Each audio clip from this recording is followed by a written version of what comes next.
वो अब अपना फाइनलाइज कर रही है बजट लाने के लिए 2024-25 और उससे पहले ही कुछ चीज़ें जो हैं काफ़ी सारी सामने जो हैं वो आ गई हैं। फाइनेंस मिनिस्ट्री जो है उसने प्रपोज किया है 15 to 20% हाइक इन सैलरीज और उन्होंने कहा जी कि ये मॉनेटरी जो पॉलिसी है ब्यूरोक्रेसी की इसको जो है इंक्रीज़ करने की ज़रूरत है फ्रॉम 40,000 to 60,000 ताकि ये जो ऑफिसर्स हैं जो ग्रेड 20 एंड अबव के हैं उनको सहायता मिल सके। इसके अलावा जो ग्रेड 21 और 22 में हैं उनकी वो कह रहे हैं जी इंक्रीज़ करेंगे 65,000 से 105,000 तक और 10% सैलरीज भी जो हैं वो ग्रेड 1 से लेके 20 ग्रेड तक के इंक्रीज़ करें बाय 10%। इसकी वजह से ये सारे जो कदम उठाना चाहते हैं, इसकी वजह से नेशनल एक्सचेकर यानी खजाना जो है उसके ऊपर 80 बिलियन रुपीस का जो है वो बोझ आएगा। इसके साथ साथ ये भी डिमांड की जा रही है कि 200% इंक्रीज करें medical and convince allowance for employees between grade 1 to 16 और इनको जो है वो कन्वेंस अलाउंस 1800 जो है वो दिया जाए और जो मेडिकल अलाउंस है वो 1500 दिया जाए। ग्रेड 17 से 18 जो है उनको 5000 जो है वो कन्वेंस अलाउंस जो है वो दिया जाए और वो कहते हैं जी कि ग्रेड 16 के जो हैं उनको डिस्पैरिटी अलाउंस जो है 25% दिया जाए। ये 15% था 2021-22 में, तो अब इसको कहा जा रहा है कि 25% तक बढ़ाएं। इसके अलावा उन्होंने कहा जी कि ये जो डिस्पैरिटी अलाउंस है इसको आप कंटिन्यू रखें ताकि प्रोविंशियल और जो फेडरल एम्प्लॉयज़ हैं उनके बीच का जो है गैप है उसको ख़त्म किया जा सके। पाकिस्तान के अंदर आज बीवी जरदारी जो हैं उन्होंने कहा जी कि तमाम की तमाम नेशन जो है बहुत ज़्यादा डिसअपॉइंटेड है क्योंकि एक पॉलिटिक्स ऑफ हेट्रेड और पोलराइजेशन और हाइपर पार्टिजन टाइप की पॉलिटिक्स जो है वो की जा रही है इस्लामाबाद के अंदर। आज पीपीपी के सिंध चैप्टर के पार्लियामेंटेरियंस की जो पार्टी मीटिंग हो रही थी उसको ये एड्रेस कर रहे थे। उन्होंने कहा जी कि हमको जोर देना चाहिए अपनी गवर्नेंस को इम्प्रूव करने के लिए और ये जो पॉलिटिक्स ऑफ ट्रांसफर और पोस्टिंग है इसको रोकने की ज़रूरत है। उन्होंने कहा जी कि सिंध गवर्नमेंट जो है उसको बिल्कुल जो सेंटर है उससे प्रॉपर फंड्स नहीं मिल रहे हैं। आपको पता ही है किस चीज़ की शिकायत केपी के चीफ मिनिस्टर अली अमीन गंडापुर ने भी की थी। बीवी जरदारी भी उसी तरफ इशारा कर रहे थे। उन्होंने कहा जी हम जो सेंट्रल की गवर्नमेंट लेड बाय PMLN है उनको हम कहेंगे कि वो हमारे फंड्स जो हैं सिंध के फ़ौरन रिलीज़ करें और उन्होंने कहा जी कि प्राइम मिनिस्टर ने मेरे साथ वादा किया था तो मुझे लगता है कि वो अपने वादे को फुलफ़िल करेंगे। इसके अलावा उन्होंने कहा जी कि हमारा काम लोगों को सर्व करना होना चाहिए और जो रूलर्स हैं उनको जो मैसेज के प्रॉब्लम्स हैं उनके ऊपर ध्यान चलना चाहिए। इसके अलावा उन्होंने कहा जी कि सिंध के अंदर बहुत सारे हमारे इलेक्टेड रिप्रेजेंटेटिव्स जो हैं वो बहुत लेज़ी हैं, उनको जो है ज़रा थोड़ा सा काम करने की ज़रूरत है। तो भाईजान जिस वक्त आपके जो नाना जी थे वो भी बड़ी पोलराइज्ड किस्म की पॉलिटिक्स करते थे तो आपने अपने नाना जी पे नहीं कभी एतराज करना, आपने पीटीआई के ऊपर ही करना है कि वो बहुत ही हाइपर पार्टिजन पॉलिटिक्स कर रहे हैं। हाइपर पार्टिजन पॉलिटिक्स का जो है वो शुरू कहां से हुई? आपके नाना जी से, क्योंकि जनरल इलेक्शन में शायद आपको याद नहीं है 1971 में मुजीबुर रहमान साहब जीते थे, आपके नाना जी नहीं जीते थे, लेकिन आपके नाना जी से बर्दाश्त नहीं हो रही थी हार, तो उन्होंने ये हाइपर पार्टिजनशिप और पोलराइजेशन जो थी ना वो शुरू की थी कि जो है ये तुम इधर हम इधर और ये इस तरह की बातें आपके नाना जी ने शुरू की थी और जिसकी की वजह से मुल्क के जो हैं फिर दो टुकड़े भी हुए। तो आप अपने नाना जी से ज़रा शुरू कर लें ये बातें, तो फिर उसके बाद वहाँ से होते होते फिर हम आ जाएंगे पीटीआई के ऊपर भी। तो ज़रा थोड़ी सी हिस्ट्री की भी आप स्टडी कर लें कि कौन क्या करता था। और फिर उसके बाद आपके वालिद साहब जो थे उनका भी एक नारा था सिंध खपे। तो अगर इतना ही आपको मोहब्बत है पाकिस्तान के साथ तो फिर आप अपने वालिद साहब से भी पूछ लो कि भाई उन्होंने क्यों ये नारा मारा था सिंध खपे का। और ज़रा एग्जाम्पल आप हमारे टूडो साहब से ले लो। टूडो साहब आपको पता ही है ना हर वक्त सॉरी करते रहते हैं, तो अपने अब आपके नाना जी की तो डेथ हो गई है, अपने वालिद साहब से को एटलीस्ट वो जिंदा है, ज़रा सॉरी कर लें। तो बात आप उधर से शुरू करें अपनी फैमिली से। आपने सुना ही होगा, वैसे भी ऑक्सफोर्ड से आप पढ़ के आए हैं, चैरिटी बिगिंस एट होम, है ना। तो आप ज़रा पहले अपने घर से शुरू कर लें ये सारी बातें और फिर ये बाकी दूसरे लोगों तक आप आएँ। इस्लामाबाद हाई कोर्ट ने आज ऑर्डर किया है पीटीआई के चेयरमैन बैरिस्टर गौहर अली खान को और उनके जो पार्टी के central information secretary Rauf Hasan और जो पार्टी के दूसरे लीडर हैं उमर अयूब खान साहब, उनको कहा है कि एफआईए के सामने आके ये अपने स्टेटमेंट्स रिकॉर्ड करें। वो जो कंट्रोवर्शियल एक एक्स के ऊपर पोस्ट आई थी जिसमें कि इमरान खान की तरफ से एलिजली कहा गया था कि हमूदुर रहमान रिपोर्ट जो है उसको पढ़ा जाए ताकि आपको पता चले कि साजिशी कौन था, कॉन्स्पिरेसी किसने की थी, जनरल याया ने या मुजीबुर रहमान ने। और इसके अलावा इस्लामाबाद हाई कोर्ट ने एफआईए को भी मना किया है कि भाई आप भी पीटीआई के इन ऑफिशियल को हरास ना करें और कोई खराब किस्म का एक्शन ना लें। ये एक रिटन नोटिस जो है वो दिया इस्लामाबाद हाई कोर्ट के जस्टिस जो हैं वो मोहसिन अख्तर कियानी ने, और इनके पास एक पिटीशन आई थी कि ये एफआईए वाले जो हैं बहुत ज़्यादा एक्सेसेस यूज कर रहे हैं। उमर अयूब खान साहब ने कहा कि मैं बिल्कुल एफआईए के सामने नहीं जाऊंगा क्योंकि मैं बिजी हूं। इसके अलावा उन्होंने अपनी लीगल टीम के थ्रू जो है कोर्ट में ये मैसेज भेजा है कि एफआईए का जो शो कॉज नोटिस है वो इंतहाई डेफेमेटरी है, बहुत ही उसके अंदर अनलॉफुल क्वेश्चंस पूछे गए हैं और कोई भी स्पेसिफिक किस्म के कोई रेफरेंसेस नहीं दिए गए हैं ताकि उसका स्पेसिफिक जवाब दिया जा सके। तो इस्लामाबाद हाई कोर्ट के जस्टिस जो हैं उन्हीं सारी चीज़ों को एड्रेस कर रहे थे। ये एक कंज्यूमर सर्विस मैनुअल 2021 आया था जी, इसको अब अमेंड किया गया था जिसके के बाद अब नेपरा जो है, ये जो नेशनल पावर एजेंसी है, ये कह रही है कि ये जो भी कोई रिलीफ मेजर्स दिए जाते थे पावर कंज्यूमर्स को फॉर देयर बिल्स वो खत्म किया जा रहा है। और वो मेजर जो रिलीफ का था वो ये था कि जब बिल ज्यादा आ जाता था तो लोग इंस्टॉलमेंट्स में बिल देते थे, अब ये सहूलत जो है खत्म की जा रही है। उन्होंने कहा जी कि ये उस वक्त शुरू की जाएगी फिर से उन लोगों के लिए जब ये अपने पूरे के पूरे जो बिल्स हैं वो क्लियर, अपने ड्यूज जो हैं वो क्लियर कर लेंगे, क्योंकि जो पावर जनरेशन कंपनीज थी उन्होंने इनको शिकायत की थी कि बहुत सारे हमारे पेंडिंग जो है अभी पैसे लोगों के पास पड़े हुए हैं और क्योंकि उनकी इंस्टॉलमेंट्स बना दी जाती हैं और वो फिर हमारे पास पैसे पहुंचते नहीं हैं, जिसकी वजह से फिर हमारे पास पैसे नहीं होते हैं पावर जनरेशन के लिए।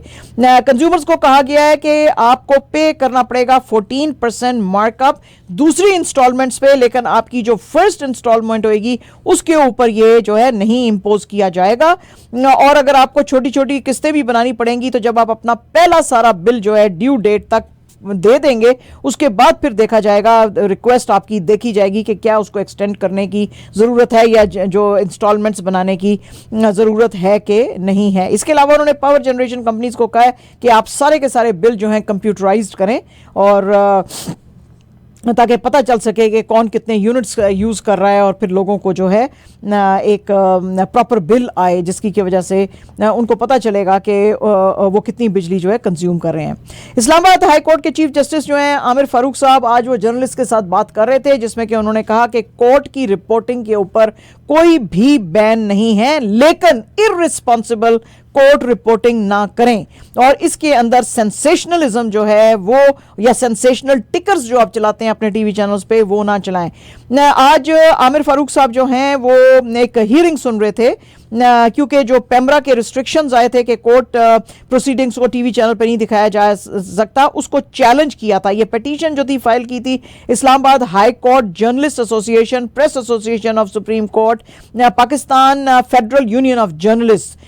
इसके ऊपर एडिशनल एजीपी जो हैं उनसे कोर्ट ने जब पूछा कि इसके अंदर कौन इन्वॉल्व है, गवर्नमेंट इन्वॉल्व है कि पेमरा इन्वॉल्व है, तो उन्होंने कहा जी कि ये पेमरा का मैटर है तो इसके अंदर फेडरल गवर्नमेंट का कुछ भी लेना देना नहीं है। पिटीशनर के जो लॉयर थे बैरिस्टर उमर इजाज गिलानी, उन्होंने कहा जी कि लॉ जो है वो ये बिल्कुल नहीं कहता है कि पेमरा स्टॉप कर सकती है पेंडिंग केसेस के बारे में बात करने के लिए, लेकिन आज तो इस्लामाबाद हाई कोर्ट ने कह ही दिया कि कोई बैन नहीं है, आप अपनी रिपोर्टिंग कर सकते हैं। पेमरा ने ये जो है उसने भी अपना जो है रिप्लाई फाइल किया था और अब कोर्ट ने दोनों तरफ की आर्ग्यूमेंट सुनने के बाद कहा है कि नेक्स्ट हियरिंग जो है उसको एडजर्न किया है जून 11 को, जब नेक्स्ट हियरिंग फिर इनकी इस मसले पे होएगी।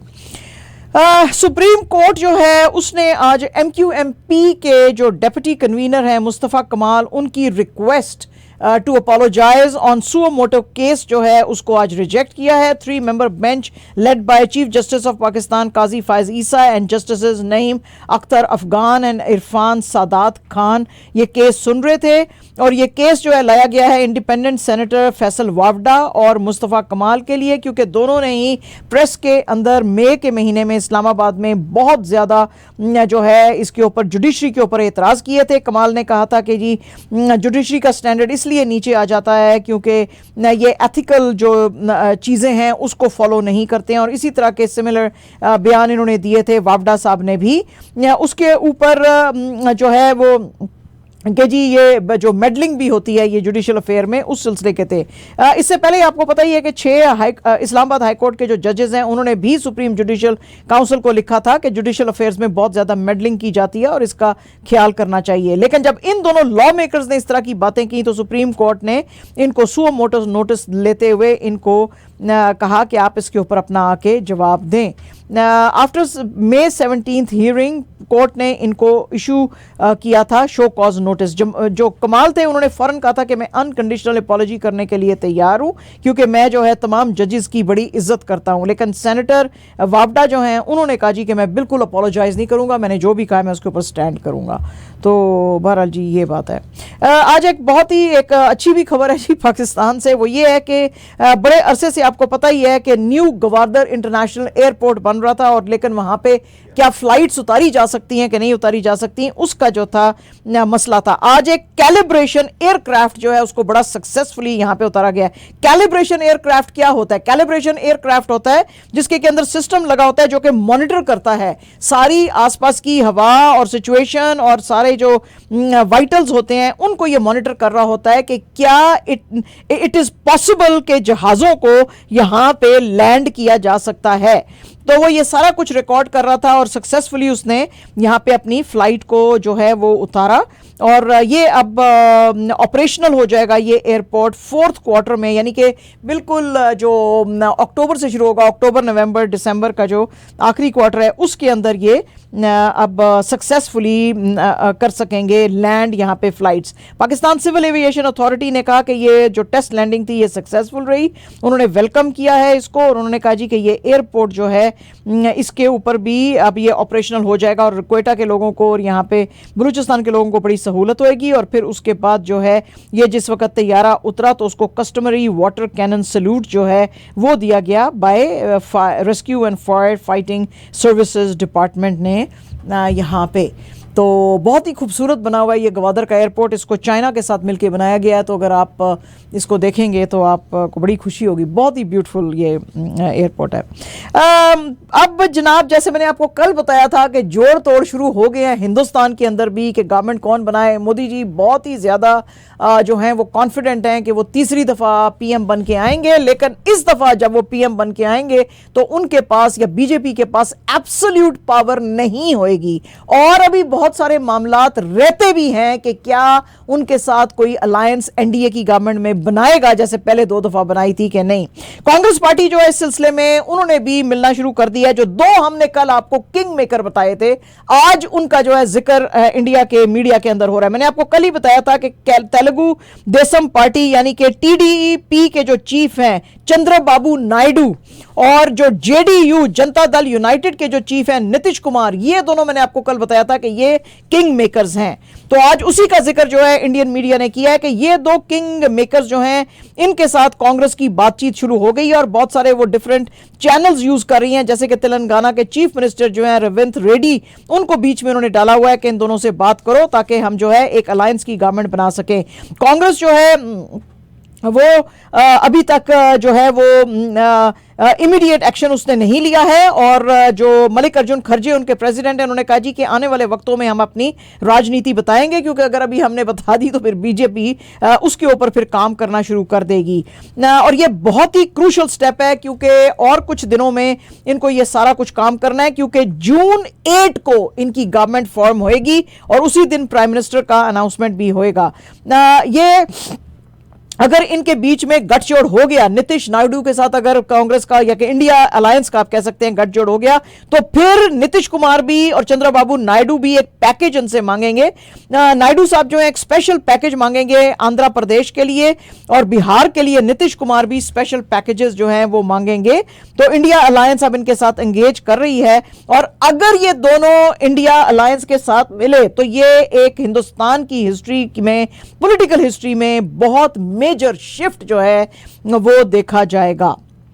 द प्रिंट की ये स्टोरी है जी, और इसके मुताबिक जेडीयू के चीफ नीतीश कुमार और जो हैं चंद्रबाबू नायडू टीडीपी के, वो जो है बात कर रहे हैं अब मोदी जी के साथ भी, और मोदी जी को वो कह रहे हैं कि हमको स्पेशल कैटेगरी स्टेटस चाहिए है, नायडू साहब कह रहे हैं आंध्रा के लिए, और इसी तरह का स्पेशल स्टेटस और फंड्स जो हैं वो मांग रहे हैं अब नीतीश कुमार साहब भी। बीजेपी जो है उसको वो ये भी कह रहे हैं नीतीश कुमार साहब के 4 कैबिनेट सीट्स भी हमको चाहिए हैं, जो कि उन्होंने 2019 में मांगी थी, लेकिन 2019 में चूंकि बीजेपी की मेजॉरिटी थी तो मोदी जी ने ना कर दिया था। इस वक्त अगर इनका इंडिया अलायंस में जो है वो अलायंस होना है तो टीडीपी जो है उसके पास 16 और जेडीयू के पास 12 सीटें हैं, और इनकी वजह से जो है एक फिर से कोalition गवर्नमेंट बन सकती है। लेकिन जो कहा जा रहा है कि बिहार जो है उसको जिस वक्त डिवाइड किया गया था 2000 में, तो बहुत सारे जो एजुकेशनल इंस्टीट्यूशंस थे वो झारखंड में चले गए थे, और उसकी वजह से बिहार बिल्कुल ड्राई हो गया था, डेजर्ट की तरह। रघुराम राजन कमेटी जो थी उसने बहुत सारे इश्यूज जो थे बिहार के वो बताए थे मोदी जी को, और कुछ रिकमेंडेशंस भी दी थी, लेकिन मोदी जी कोई भी स्पेशल पैकेज देने को जो कि जॉब्स क्रिएट कर सकता था या एम्प्लॉयमेंट बिहार में ला सकता था उसको मानने को तैयार नहीं थे। इसी तरह टीडीपी जो थी वो भी ना सिर्फ स्पेशल स्टेटस आंध्रा के लिए मांग रही थी, बल्कि वो जो वहां पे एक मेगा डेवलपमेंट वो लाने वाले हैं अमरावती में, उधर के लिए वो कह रहे थे कि उनको स्पेशल फंड्स चाहिए। लेकिन ये सारे का सारा काम जो है former chief minister Jagan Mohan Reddy ने रोक दिया था। तो अब ये सारी चीजें जो हैं जी ये सामने हैं। बीजेपी जो है वो जो ये था मैजिक नंबर 272 सीट्स का वो जीत नहीं पाई है, तो इसलिए अब उसको नीतीश कुमार जी भी और चंद्रबाबू नायडू भी चाहिए गवर्नमेंट बनाने के लिए। तो लेकिन जैसे मैंने भी आपको बताया कि अगर वो कांग्रेस की तरफ चले गए तो फिर हिस्ट्री क्रिएट होएगी, फिर कांग्रेस जो है यानी इंडिया अलायंस जो है वो गवर्नमेंट बनाएगी। एक बिहार की रोहतस के अंदर एक रैली हो रही थी, और उसके अंदर AIMIM के जो चीफ हैं असदुद्दीन अवैसी साहब, उन्होंने कहा है जी कि मोदी जी जो हैं उन्होंने मुसलमानों का बार बार इंसल्ट किया है ड्यूरिंग लोकसभा के इलेक्शंस के जो रैलीज वो कर रहे थे।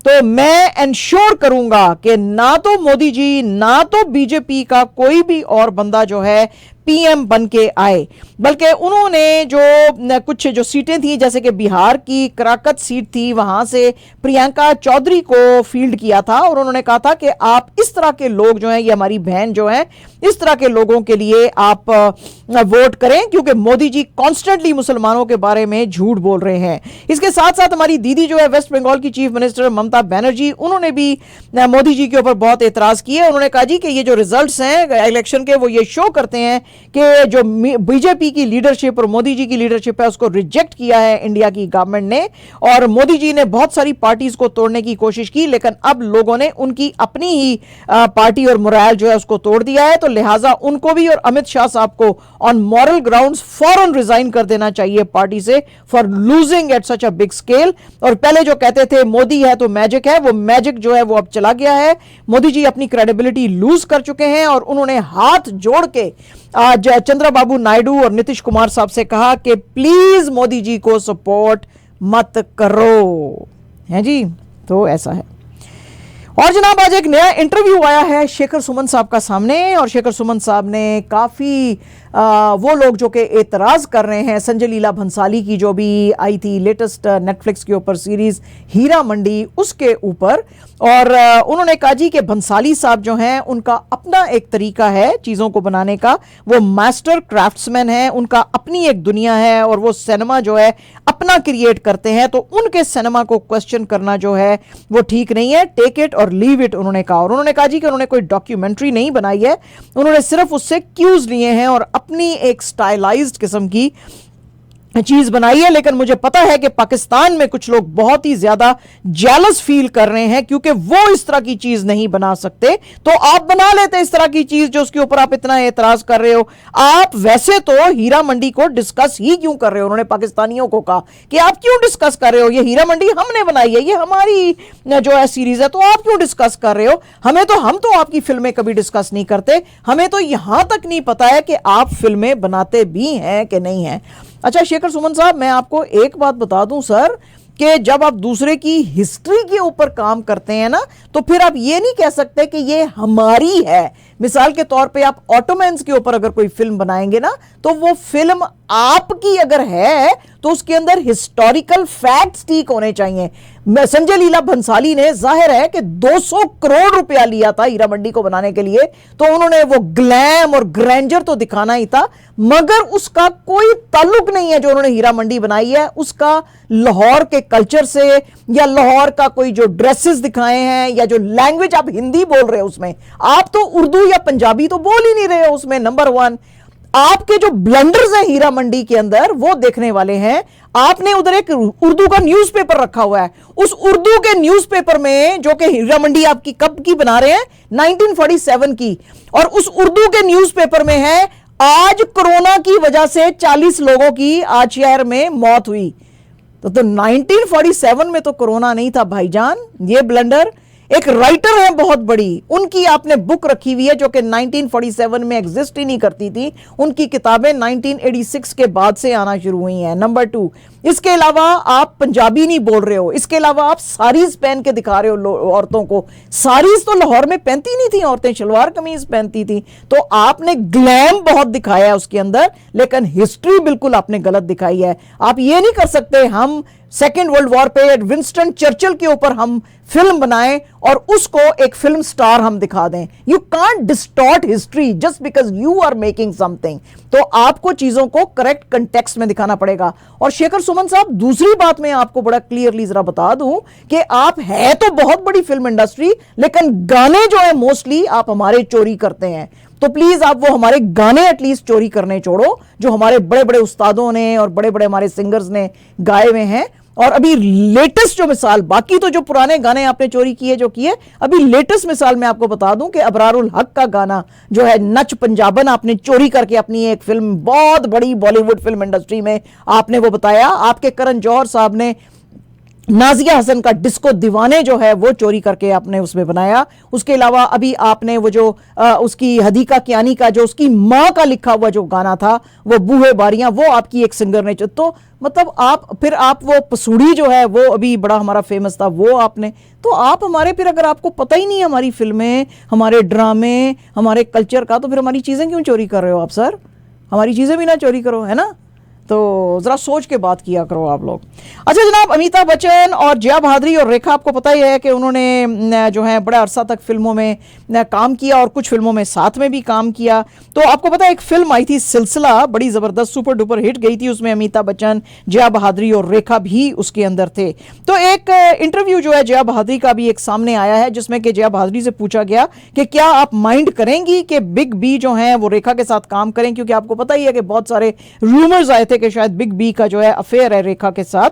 तो उसके ऊपर उन्होंने कहा जी कि नहीं, मैं बिल्कुल एतराज नहीं करूंगी, लेकिन लोग जो हैं आपको पता ही है कि सेंसेशनलाइज कर देते हैं चीजों को, तो ये एक बिल्कुल ही मिस्ड अपॉर्चुनिटी होगी। वो काम से ज्यादा उनका भी ख्याल और लोगों का ख्याल जो है वो भी स्कैंडल्स के ऊपर रहेगा।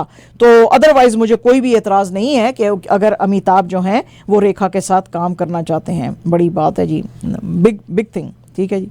और जनाब ऐश्वर्या ठाकरे, कुछ आपको दिमाग में ये सोच के कुछ ठक ठक होता है ये नाम सुन के? अच्छा, हम पहले आपको बता दें कि ऐश्वर्या ठाकरे क्या कर रहे हैं। ऐश्वर्या ठाकरे साहब जो हैं वो बॉलीवुड के अंदर एंट्री ले रहे हैं और बहुत ज्यादा हार्ड वर्क कर रहे हैं और अपने स्किल्स के ऊपर जो है वो बॉलीवुड के अंदर नाम बनाना चाहते हैं। कोई पिछले 5 साल से डिफरेंट फिल्म के जो सेट्स हैं और डिफरेंट फिल्म के जो डायरेक्टर्स हैं उनके साथ असिस्टेंस कर रहे हैं और अब वो बॉलीवुड के अंदर एज एक्टर भी काम करना चाहते हैं।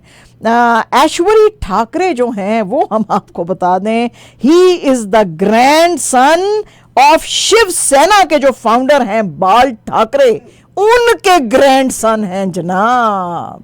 तो अपनी पॉलिटिकल लेगेसी को ये आगे नहीं ले जाना चाहते हैं, ये खटखटाना चाहते हैं बॉलीवुड का दरवाजा। तो लोगों को जनाब शायद कम ही पता होगा, लेकिन ये हम आपको ब्रेकिंग न्यूज़ दे रहे हैं। और जनाब इंडिया ने आज डिफीट किया आयरलैंड को नसू काउंटी स्टेडियम में इन न्यूयॉर्क। इन्होंने आयरलैंड की टीम को 96 पे आउट कर लिया इन 16 ओवर्स। इंडिया ने विन किया इस मैच को 8 विकेट्स और 46 बॉल्स अभी रिमेनिंग थे, तब इन्होंने जीत लिया। हार्दिक पांड्या ने 3 विकेट्स ली फॉर 27 रन्स। अर्शदीप सिंह और जसप्रीत बुमराह ने 2-2 बॉलिंग ली। बहुत ही तबाही कुन बॉलिंग थी अगर आज आप देख रहे थे ये मैच। लेकिन इंडिया को अब एक डर पड़ गया है, क्योंकि जो रोहित शर्मा हैं वो रिटायर हुए हैं हर्ट। तो अब जून 9 को जो पाकिस्तान के साथ इनका मुकाबला होने वाला है, क्या रोहित शर्मा उसके अंदर खेलेंगे या नहीं, ये एक बड़ा सवाल रहेगा। आज डैलस के अंदर बाबर आजम जो है वो मीडिया के साथ बात कर रहे थे और उन्होंने कहा जी कि मेरा एक ही गोल है कि मैं वर्ल्ड कप जो है अपनी कौम के लिए जीतना चाहता हूं और मेरे अपने पर्सनल रिकॉर्ड्स जो हैं इस मुकाम पे बिल्कुल इममटीरियल हैं, क्योंकि उनसे क्वेश्चन किया गया कि you are such a big star. उन्होंने कहा जी मेरे पर्सनल रिकॉर्ड जो हैं इस वक्त मुझे मैटर नहीं कर रहे हैं, मैं चाहता हूं कि टीम प्रॉपरली खेले और हम जो हैं बड़े वेल प्रिपेयर होके जो हैं वो आए हैं और यूएसए के साथ जो हमारा मैच है उसके अंदर आप हमारी अच्छी परफॉर्मेंस देखेंगे। उन्होंने कहा जी कि मुझे पता है कि यहाँ पे यूएसए के अंदर क्या स्टाइल ऑफ क्रिकेट है और उन्होंने कहा जी हम बहुत ज़्यादा एक्सटेंसिव ट्रेनिंग कर रहे हैं और लड़के एक्सटेंसिव ट्रेनिंग करते हुए देखे भी गए before the opening match with USA. इसके अलावा जो एक पाकिस्तान के लिए भी बुरी खबर है कि ऑलराउंडर इमाद वसीम जो हैं he has been ruled out of this match with USA. उसकी वजह यह है कि इनको साइड स्ट्रेन आ गया है, जिसका कि कॉन्फर्मेशन जो है बाबर आजम ने भी दी। ये दोनों जो टीमें हैं ये हमारी जो टीम है उसके जो रिमेनिंग फिक्सचर्स हैं अलबत्ता उसके अंदर जो हैं इमाद वसीम नज़र आ सकते हैं। आईसीसी को पता चल गया है कि इंडिया पाकिस्तान के मैच की बड़ी हाइप है। हालांकि आईसीसी अपने पूरे टिकट बेच चुकी थी, लेकिन आज उसने अनाउंस किया है कि हम कुछ additional T20 world cup tickets जो हैं अवेलेबल करने लगे हैं for fans in US and West Indies matches. लेकिन जाहिर है कि इंडिया पाकिस्तान के लिए बेसिकली तो उन्होंने कहा जी कि the highly anticipated India Pakistan fixture जो कि न्यूयॉर्क में हो रहा है संडे में, उसके सारे टिकट्स हम एग्जॉस्ट कर चुके थे, लेकिन अब हम उसको फिर से कर रहे हैं। टिकट्स जो हैं अवेलेबल होंगे for fixtures as at Grand Prairie centres in Texas, Broward County stadium in Florida. और जो फैंस हैं उनको कहा गया है कि जो हमने ये टिकट्स खोले हैं ये प्रीमियम और डायमंड क्लब के अंदर खोले हैं और आपको फायदा है इसका। आप वो जिस जगह पे जिस यानी कि डब्बे में जिस बॉक्स में बड़े बड़े जो क्रिकेट के लेजेंड्स बैठे होते हैं आप भी वहां पे आके बैठ के एक तो उनको भी देख सकते हैं और मैच का भी एंजॉय का मजा ले सकते हैं। तो प्लीज विजिट tickets.t20worldcup.com यूएसए के अंदर, और वेस्ट इंडीज के अंदर अगर टिकट्स आपको लेने हैं तो फिर आपको बॉक्स ऑफिस पे जाना पड़ेगा। तो जनाब और टिकटें आ रही हैं, लेकिन वो 10-10 हज़ार की हैं। अगर आपको लेनी है आप ज़रूर लो हैं जी, ऐसे नहीं हो सकता कम भी होए, आपको जाना पड़ेगा, उधर देखना पड़ेगा। tickets.t20worldcup.com पे जाके। एंड जनाब absolutely our last news, Saudi Arabia की जो फुटबॉल टीम है वो पाकिस्तान में पहुंच गई है to play the FIFA world cup 2026 qualifier, जो कि जून 6 को यानी कि कल होएगा जिन्ना स्टेडियम के अंदर। ये लोग रियाद से इस्लामाबाद पहुंचे अपने मैनेजर रोबर्टो मेंचिनी के साथ और असिस्टेंट कोच जो है याया तुरे। इन्होंने जो है इनको वेलकम किया पाकिस्तानी ऑफिशियल्स ने। इस मौके पे सऊदी अरेबिया के एम्बेसडर नवाफ बिन सईद अल मालकी वो भी इस्लामाबाद इंटरनेशनल एयरपोर्ट के ऊपर मौजूद थे। ये ट्रिप जो है ये डिले हो गया था क्योंकि हमने आपको पूरी रिपोर्ट बताई थी कि फीफा ने कहा था कि जिन्ना स्टेडियम का जो स्टैंडर्ड है वो फुटबॉल खेलने के लिए ठीक नहीं है और यहाँ पे प्रॉपर ट्रेनिंग जो है वो भी नहीं हो सकती है, लेकिन शायद इन चीज़ों को इम्प्रूव किया गया है जिसकी की वजह से आज सऊदी अरेबिया की टीम पाकिस्तान पहुंच गई है। ये हैं जी हमारी स्टोरियां, ये थी आज की गर्मा गर्म कहानियां, खबरें, पख्तियां खबरें।